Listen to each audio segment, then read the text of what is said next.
Jepang. Mungkin doa dari kedua orang tua itu sangat-sangat perlu. Dari Korea, atau kalau di Jepang tuh anime, manga kan, komik. Wah, action kan lah. Terlebih dahulu, Abang memperkenalkan profil diri Abang. Oke. Kalau untuk profil pribadi, mungkin diawali dengan nama saya Martin Agung Laksono. Saya lahir di kota Semeru, tepatnya pada tanggal 4 Desember 1998. Kalau untuk latar belakang pendidikan, saya sekolah di SD 052/3 Uluair dan melanjutkan ke SMP Negeri 6 Kota Semeru. Kemudian SMK Negeri 4 Kota Semeru, dan pada tahun 2016 alhamdulillah saya mendapat beasiswa bidik misi dari Institut Seni Indonesia Padang Panjang dengan prodi Kriya Seni. Ya alhamdulillah pada tahun 2020 saya tamat dari S1 saya di ISI Padang Panjang. Kemudian saya juga melanjut pasca sarjana saya juga di ISI Padang Panjang dengan mengambil jurusan penciptaan dan pengkajian seni, khususnya kepada penciptaan seni rupiah. Oke, terima kasih Bang Martin. Bisa Abang ceritain sedikit latar belakang berkesenian Abang sendiri? Oke, kalau untuk latar belakang sih, mungkin saya jabarkan di sini secara umumnya aja. Mungkin kalau latar belakang juga banyak sih. Kalau dari saya pribadi, ya kalau secara umumnya, kalau dari pribadi saya, kalau berbicara mengenai latar belakang berkesenian saya, mungkin bermula juga pada saat saya kuliah di Institut Seni Indonesia Padang Panjang tahun 2016. Ya namanya aja kita kuliah di sini kan, ya otomatis tiap-tiap hari kita mendengarkan berbincang mengenai seni, bagaimana menciptakan karya kan, ya otomatis secara pribadi kita juga terpengaruh oleh lingkungan tersebut kan. Nah, dan kalau untuk di kriya sendiri yang saya geluti, saya lebih fokusnya kepada kriya logam sih, kriya logam, karena ya dari SMK juga saya sudah mengambil jurusan kriya logam kan, dari SMK Negeri 4 Semeru itu. Kemudian pada S1 juga kriya logam, jadi itu yang saya fokuskan dari dulu. Mungkin kalau untuk teknik-tekniknya, di teknik-teknik dasarnya juga sudah saya pelajari pada saat di SMK, tinggal pada saat di kuliah itu tinggal mengembangkan lagi kan teknik-teknik tersebut, menjadikan karya-karya seni yang bersumber bahannya dari material logam. Itu kalau logam sih juga banyak juga lah pengembangannya tuh kan, kalau untuk dari kriya logam sendiri. Dalam proses pembuatan karya biasanya teknik apa saja yang digunakan Bang? Kalau berbicara teknik pada kriya logam khususnya, itu sangat banyak. Mungkin saya sebutkan beberapa contohnya saja. Yang pertama itu ada teknik las kan, mungkin banyak ditemui di bengkel-bengkel las yang ada di sana. Kriya logam. Yang keduanya itu ada teknik ukir logam. Yang ketiganya itu ada teknik cor logam atau melelehkan logam kan, kemudian dicetak di dalam cetakannya. Yang keempatnya itu ada teknik periasan. Kalau teknik periasan ini biasanya juga disebut dengan filipini. Nah, yang kelimanya itu ada teknik kenteng. Biasanya kalau teknik kenteng ini hampir sama dengan teknik ukir logam, tetapi teknik kenteng ini itu dengan memukul logam dengan bantuan pasir biasanya atau spon kan, untuk menyempurnakan bagian plat logam itu sehingga timbul keluar. Itu beberapa tekniknya. Kalau dari bahan biasanya pakai apa aja Bang bahan? Kalau untuk bahan, kalau kita bicara mengenai bahan khususnya pada kriya logam, jadi banyak kan, misalnya kepala besarnya logam kan, logam. Jadi kalau untuk bagian bawahnya itu yang bahan-bahannya itu ada logam. Kalau untuk jenis-jenis logam sih ada namanya logam mulia dan logam non mulia. Kalau logam mulia kan yang tidak bisa berkarat seperti emas, perak, ya. Kalau logam non mulia mungkin besi, tembaga, kuningan. Tetapi kalau saya sendiri sih, saya kan lebih fokusnya kepada ukir logam atau ukir tata logam. Dimana pada ukir logam yang saya gunakan, saya menggunakan bantuan dari dari pohon damar kan. Ada pohon damar sejenis ya, pohon cemara. Itu getahnya itu saya lelehkan dan saya campurkan dengan serbuk batu bata dan oli. Dan saya juga memasaknya ke dalam kuali selama kurang lebih 1 jam. Kemudian saya tuangkan kepada tempat atau cetakannya yang kemudian juga saya akan gunakan sebagai lanasan untuk logam. Kalau satu karya itu kan Bang, biasanya berapa jam atau berapa lama waktu yang Abang butuhkan untuk membuatnya? Oh iya. Kalau untuk segi pengerjaannya sih tergantung yang pertamanya kerumitannya, mungkin yang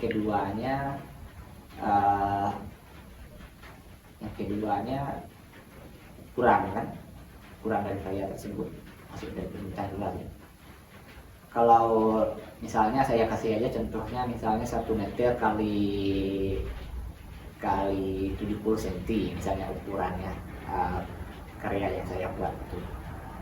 Jadi kalau misalnya ukuran tersebut mungkin memerlukan waktu sekitaran, kalau misalnya motifnya full penuh kan agak rumit juga sedikit, mungkin paling sebentarnya sekitar 2 hari atau 3 hari itu bisa selesai. Bisa selesai langsung finishing dan siap pasang dan siap dipasarkan. Itu sih durasinya kalau itu. Kendala yang yang Abang dapat saat membuat karya itu apa aja Bang kendalanya? Kalau kita berbicara kendala, yang pertamanya sih mungkin saya berbicara mengenai bahan kan, ya bahan. Apalagi kalau untuk material logam khususnya di Pulau Sumatera ini memang sangat sulit untuk didapatkan. Yang biasanya saya pakai itu diantaranya itu plat aluminium, plat tembaga dan lainnya. Kalau untuk plat aluminium mungkin masih ada yang kita temui di pasar-pasar atau di toko-toko bangunan yang ada di Sumatera. Tetapi kalau untuk kuningan, tembaga itu agak sulit. Saya biasanya memesan kalau untuk kedua jenis plat tersebut, kuningan sama tembaga, itu biasanya saya pesan melalui online. Itu pun kita berbicara ya ongkirnya juga lumayan mahal kan, soalnya kita mengirim material harus di-packing dengan bagus-bagus lah dari Pulau Jawa, dari segi materialnya. Itu dari segi material, dan yang keduanya itu dari segi teknik. Mungkin kalau untuk kendala dari segi teknik itu pada saat peralatan ataupun pada saat kita mengerjakan ukir misalnya ke logam, misalnya peralatan gerinda ataupun pahat yang kita gunakan itu lupa tempat kita meletakkannya kan, itu bisa jadi ya salah satu kendala juga lah menurut saya yang saya temui pada saat saya melakukan proses penciptaan karya. Yang ketiganya mungkin kalau dari segi penyerapan karya itu mood atau feeling kan, Iya. Ya namanya aja kita sesama manusia kan, ya kadang ada beberapa waktu mood kita sedang bagus kan, atau perasaan kita sedang enak, itu mungkin nggak terasa lah kalau waktu seharian misalnya kita melakukan proses penggarapannya dari jam 8 atau jam 9 pagi sampai jam 5 sore, itu nggak terasa, bentar aja waktunya. Kalau waktu normalnya mungkin terasa sekitar 1 jam atau 2 jam. Kalau misalnya apa? Kalau misalnya mood kita kurang bagus atau tidak enak, ya kayak rasa-rasa apa lah kayak itu, rasa-rasa dipaksa lah, kan. Itu kalau dari saya pribadi, kalau misalnya udah seperti itu, saya bawa istirahat dulu kan, mungkin keletihan, atau saya bawa keluar keliling-keliling kan, cari teman-teman untuk diskusi atau bertukar pikiran. Nanti setelah itu kembali insya Allah lah kembali lagi mood saya seperti semula. Mungkin itu aja deh kenalannya kalau dari saya pribadi. Kalau seniman kan nggak lepas dari acara pameran atau event-event. Dari pengalaman abang, apa aja yang udah abang lalui? Oh, dari pameran kan, kalau untuk karya, kalau untuk pameran, kalau dibilang pameran, mungkin beberapa event aja, event lokal, misalnya pameran antar seniman Sumatera, atau pamerannya bertaraf nasional juga sudah pernah kan, misalnya ke Jakarta, Jogja, ataupun di Surabaya. Itu insya Allah lah kita sudah pernah kita ikuti. Ya mungkin pada saat beberapa open kita menerima kabar-kabar ada open call karya, kita tetap ikut untuk berpartisipasi. Kalau untuk lolos atau tidak lolosnya karya itu kan nomor 2, yang penting kita letakkan aja dulu. Dalam proses abang berkesenian, ide atau inspirasi yang abang dapatkan itu dari mana aja, bang? Mungkin banyak sih kalau dibilang inspirasi. Kalau inspirasi kan yang istilahnya yang memotivasi atau yang menjadi ide ya dalam penciptaan karya. Kalau saya pribadi sih, ya walaupun dibilang seni ekspresi pribadi, saya lebih mengekspresikan terhadap budaya atau kearifan lokal dari kebudayaan Kerinci. Kemudian kebudayaan tersebut yang menjadi inspirasi atau rangsang cipta saya dalam menciptakan karya, khususnya kepada karya seni, ya. Karya seni maupun karya produk. Jadi seperti ini. Mungkin saya lebih tertariknya kepada budaya ini. Soalnya pada zaman sekarang kan yang kita lihat ini kan beberapa banyak aliran lah, khususnya dalam seni rupa. Ada beberapa seniman itu yang mengangkat tentang isu-isu kontemporer atau isu-isu kekinian. Kan? Ada lagi beberapa seniman yang mengangkat tentang terhadap isu-isu tradisional atau budaya-budaya tradisi. Kalau saya di bagian dua itu kan saya kan lebih maksudnya ke budaya tradisional, khususnya tentang kebudayaan Kerinci. Sebab kenapa?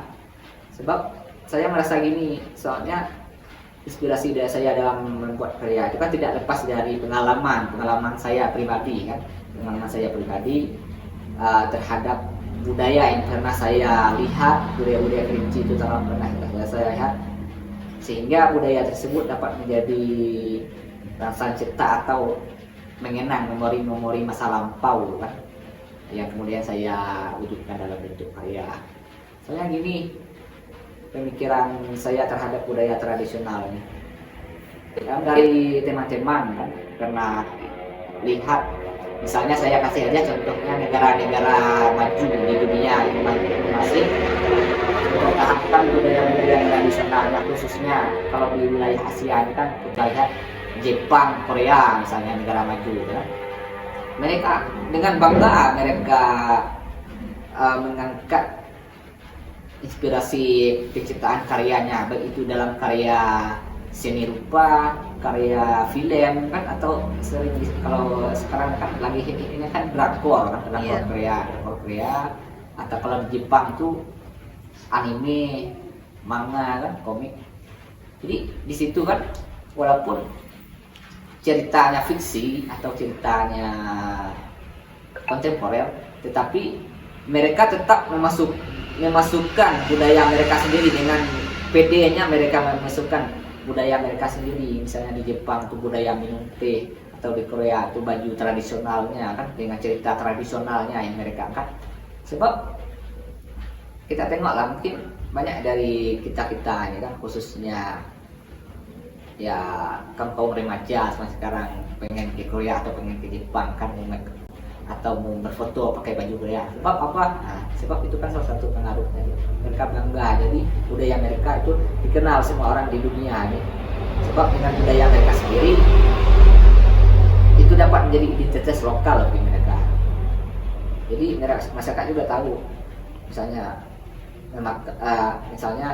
samurai kan semua orang kan sebagian kan tahu samurai itu kan sebuah pedang atau katana. Itu kan dari Jepang kan. Iya. Dari Jepang. Nah, pasti orang bilang oh ini dari Jepang kan. Nah, jadi mungkin pemikiran saya lebih ke situ. Misalnya saya angkat tentang isu tradisional budaya-budaya Kerinci. Jadi saya wujudkan dalam wujud karya kontemporer, misalnya dalam karya ukir logam dan relief logam. Jadi sekaligus untuk memperkenalkan budaya tersebut kepada masyarakat khususnya di luar Kerinci. Ada nggak idola dari Bang Marten dalam berkesenian ini? Kalau untuk idola ada. Kalau salah satu tokohnya khususnya pada seni rupa sih. Kalau dalam seni rupa ya Bang, misalnya kalau saya mengidolakan yang pertamanya itu ada Joseph Biliansky, ada seniman asal Prancis kan. Dia membuat tentang kriya logam, khususnya mengenai cur logam. Karya-karyanya unik ya. Itu mungkin salah satu inspirasi saya juga dalam karya. Dan kalau untuk seniman nasional atau seniman yang di Indonesia ini ada Bapak Intan Wiharso. Bapak Intan Wiharso kan juga selain melukis juga beliau juga membuat karya-karya logam kan. Dan tidak kalah hebatnya Bapak Intan Wiharso ini kan sedang karirnya sekarang ini kan tidak di Indonesia lagi, go internasional kan. Beliau juga sudah menetap di California di Amerika ya, di Amerika. Dan beliau juga sempat sebagai pembicara di Harvard University kan, sebagai pembicara untuk mahasiswa yang ada di situ. Mungkin itu aja dua itu. Mengenai target abang ke depannya itu ada apa aja bang? Target ke depannya sih baik ya. Kalau untuk target saya ke depannya khususnya di bidang kesenian ini kan ya, kalau bisa sih saya akan membuat misalnya kerja saya ke depannya, saya kalau bisa kerja saya berhubungan dengan bidang yang saya geluti kan. Soalnya bidang yang saya geluti sekaligus kopi ini menurut saya. Selain dalam penciptaan karya seni, saya juga baru memulai untuk menulis artikel kan tentang seni, khususnya tentang tradisional Kerinci juga, budaya tradisional Kerinci juga kan. Saya tulis dalam itu artikel ya dari sudut pandang keilmuan saya kan. Kemudian saya akan menguploadnya ke sosial media agar masyarakat lebih tahu kan ini karya rupanya, ini karya tulisnya misalnya kan, dapat juga sebagai rujukan kepada teman-teman akademik lainnya. Dan sekarang kalau untuk kedepannya saya juga berencana saya juga sudah memulai sejenis platform diskusi. Platform tersebut itu adalah acara diskusi mengangkat tentang khususnya budaya-budaya Kerinci kan, dari berbagai sudut pandang ini. Jadi itu kan juga sebuah awal untuk memperkenalkan budaya-budaya tradisional masyarakat Kerinci kan kepada kaum milenial pada zaman sekarang. Kalau platform tersebut yang saya jalankan sekarang ini mungkin dalam bentuk siaran langsung kan, saya kan beberapa juga suka siaran langsung. Jadi bagaimana siaran langsung tersebut dapat memberi warna yang baru lah terhadap kaum milenial khususnya zaman sekarang. Tidak hanya menyapa penonton aja bernyanyi ya, tetapi acara diskusi yang dapat kita berbagi ilmu dan informasi mengenai budaya Kerinci. Platform yang dimaksud itu platform apa bang? Instagram, YouTube, atau Instagram? Ya, saya lebih fokusnya kalau saya mau mulai sekarang ini lebih ke Instagram dulu.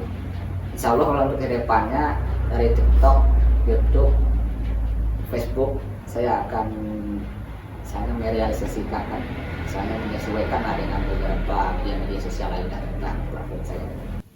Jadi dari segi platform, nah kalau untuk pekerjaan, saya harap juga saya mengusahakan kalau untuk dari segi pekerjaan kalau bisa bidang yang saya geluti itu kan masih sesuai dengan bidang ilmu dan hobi saya terhadap kesenian itu dapat terwujud. Jadi kan bisa jalan kan hobi sama pekerjaan. Oke, gitu aja nih. Oke, tentu dalam berkesenian kan abang udah banyak bikin karya gitu kan bang. Bisa abang ceritakan gitu salah satu aja karya yang abang buat? Tentang salah satu karya. Iya. Mungkin salah satu karya yang saya buat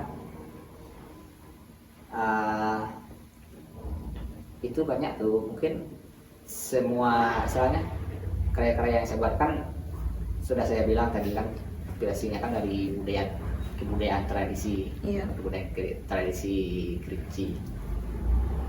Jadi ada salah satu karya itu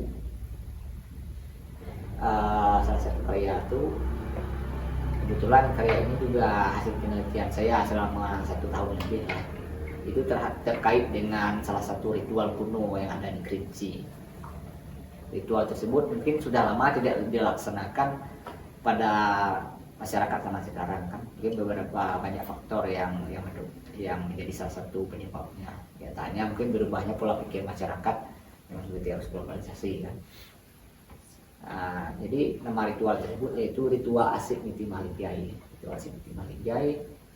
Mungkin saya cerita sedikit ritual tersebut, yaitu bertujuan untuk pengangkatan seorang dukun atau yang bisa sering disebut oleh masyarakat Kerinci dengan sebutan Bilian Saleh, itu dukun yang dihormati oleh masyarakat Kerinci pada zaman dahulu kan.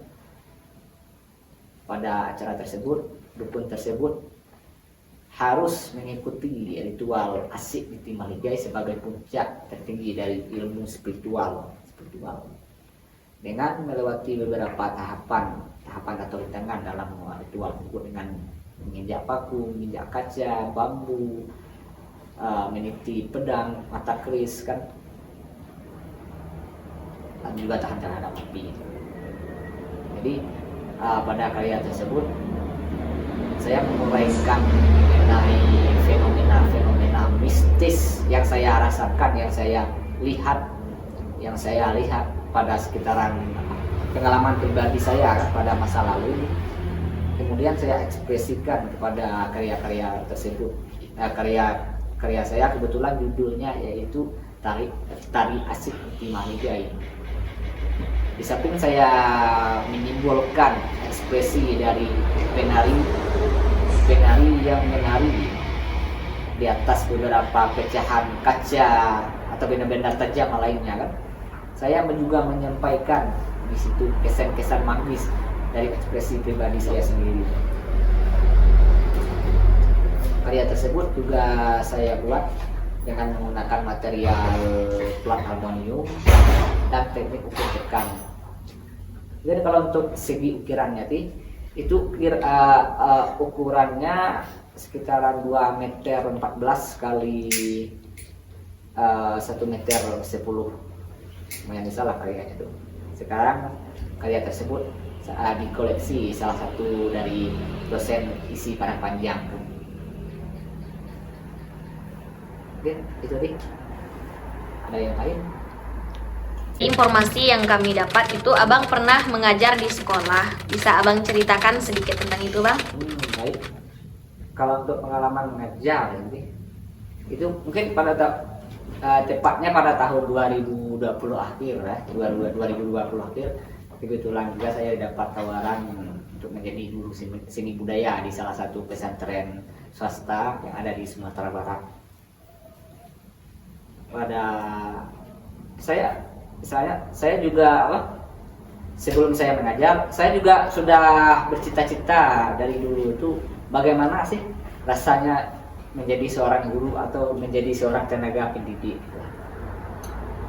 Nah, jadi ya alhamdulillah lah pada saat itu saya juga masih dalam masa perkuliahan di pasca sarjana isi Padang Panjang kan. Jadi sambilan saya mengajar, saya juga menyelesaikan studi S2 saya pada saat itu. Jadi kalau untuk mengajar sendiri sih,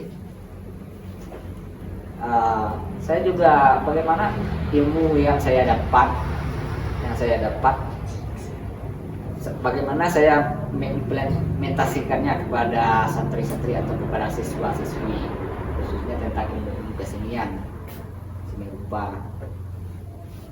Ya alhamdulillah lah tanggapan dari santri-santri atau siswa-siswi yang ada di situ terhadap kesenian yang saya bawa, khususnya terhadap kriya, seni keterampilan tangan, lumayan antusias, lumayan diapresiasi sangat. Malahan ada beberapa murid itu yang sudah tamat sama sekarang, udah tamat dari pondok tersebut kan, dia juga sudah memasuki perguruan tinggi, masih komunikasi kan sampai sekarang ini. Jadi Pak, saya ada membuat ini Pak di fotonya langsung kan. Mungkin pada saat ngajar juga saya juga lumayan friendly lah dengan beberapa dengan semua santri yang ada di pesantren tersebut. Istilahnya itu sajalah. Kalau ilmu ini jangan disimpan kan, jangan disimpan. Kalau bisa ilmu ini dapat bermanfaat bagi orang lain. Pada tahun saya mengajarkan sekitaran 1 tahun lebih. Pada tahun 2022 awal, saya memutuskan untuk resign dari tempat saya mengajar. Mungkin alasan saya resign dari tempat mengajar bukannya saya tidak senang atau kayak mana. Mungkin salah satu alasannya saya ingin lebih memfokuskan diri untuk mengerjakan tesis karya saya. Ya alhamdulillah pada tahun 2022 saya lolos pas 2 tahun pada bulan September 2022 dari pasca sarjana isi Padang Panjang. Mungkin itu sedikit apalah pengalaman pribadi saya mengenai mengajar selama beberapa bulan di salah satu pondok pesantren yang ada di Sumatera Barat. Ini mengenai motivasi apa nih ya Bang yang bisa Abang berikan kepada kami? Motivasi ya. Ya kalau untuk motivasi sih khususnya pada generasi muda lah, terutama ya generasi muda yang misalnya yang bergerak juga adalah di bidang kesenian dan kebudayaan. Jadi mungkin untuk yang pertama sih kalau untuk motivasi dari saya mungkin menghargai waktu atau memanajemen waktu dengan sedemikian. Karena ya walaupun terlihat sederhana, mengatur manajemen waktu itu memang susah kalau menurut saya pribadi sih. Saya aja sudah dari beberapa tahun saya mengaturnya tuh. Sampai sekarang aja masih ada yang kecolongan kan, misalnya saya harus bangun pagi jam 4. Pada pagi tersebut saya akan membaca buku dari 10 halaman paling minimalnya. Setelah itu sholat subuh, olahraga, ya walaupun masih terjalan sampai sekarang, jadi masih juga ada kecolongan kan. Itu kan ya contoh sederhana aja untuk manajemen waktu. Jadi supaya manajemen waktu saat kita berproses itu, proses kita ini terasa lebih lebih wah lah kalau gitu, kalau menurut saya. Wah masuk dalam artian wah itu target yang akan kita capai ini itu dengan mudah. Saya juga pernah beberapa goal-goal yang saya targetkan, misalnya dalam sekian saya harus misalnya dalam waktu 2 minggu saya harus mempelajari tentang ini ya. Bagaimana cara saya memotivasikan diri saya sendiri untuk memanajemenkan waktu kan, supaya saya bisa kan menguasai bidang tersebut dalam waktu 2 minggu. Itu salah satu contohnya. Mungkin yang keduanya untuk motivasi saya untuk kawan-kawan yang lain juga terkait dengan fokus. Nah, kalian tuh fokusnya di mana kan, misalnya teman-teman ini fokusnya di mana, saya fokusnya di bagian ini ya, konsisten lah di bidang itu kan, fokus jangan fokus yang A, fokus yang B, fokus yang C, ya, terlantar kayak gitu.